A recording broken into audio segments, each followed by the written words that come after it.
போராட வாயினையே தீராத போர் முனையே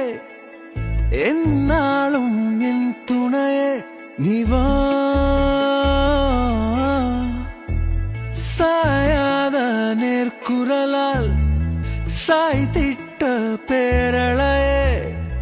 பெண்ணே என் அழகே நீவா காதல் கொண்ட காரணத்தாலே